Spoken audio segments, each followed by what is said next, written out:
he may have left politics, but John Bercow is still generating controversy as more bullying allegations emerge about the former Speaker. Mr Bercow has denied the claims, joined by the Deputy Director of the Institute for Government, Hannah White, who is also a former Commons clerk. Hello to you. Thanks for joining us. When you see him in his environment, what does it bring back for you? What emotions? Well, I think it is undeniable that the House of Commons as a place to work can be sort of quite hierarchical. There's often a big sense of deference towards MPs.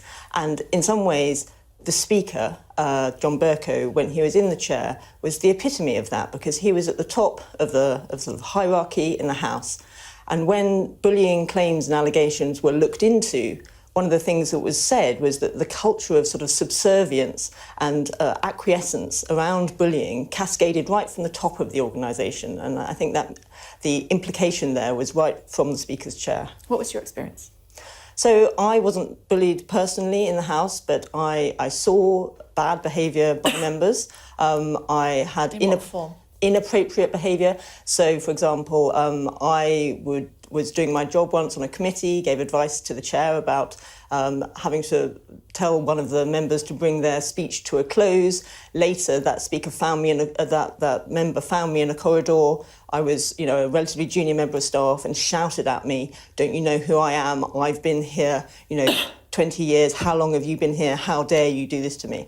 And, I was mortified. I had just been doing my job. Yeah. And yet I felt that to make a fuss about that at the time would have only been counterproductive for my career. You called for the Speaker to step down, I think, 2 years ago? No, 2018. He wholeheartedly defends his reputation. Of course he does, and it's absolutely for him to defend himself and for others to be able to make allegations against him. I think the problem with John Bercow is that a couple of years ago, when allegations first emerged against him, the Committee on Standards, which includes MPs who, in my view, are deeply conflicted when they're sitting in judgment on each other, said, well, actually, these allegations are just slightly too old. They're slightly beyond the sort of statute of limitations of 7 years that was then in the rules. So these allegations can't be looked into. And I think it was a big mistake for John Bercow at that point not to say, no, look, I want to have an opportunity to put my side, and I want to make sure the proper process is followed, and for these claims to be properly investigated.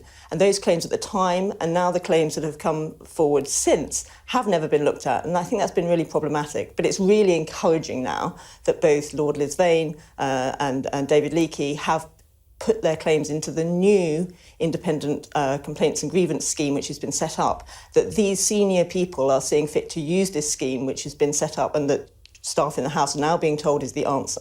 Do you think he should be a peer?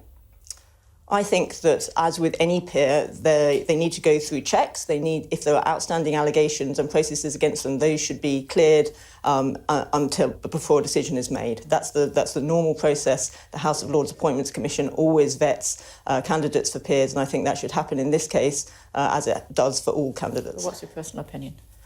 Well, I think that it's. All people who become peers will have different things in their history. They will have things that people like about them and applaud, and things that some people don't like about them. I think that it's up to the proper process to take its course. All right, it's good to talk to you. Thank you very much indeed. Thank you.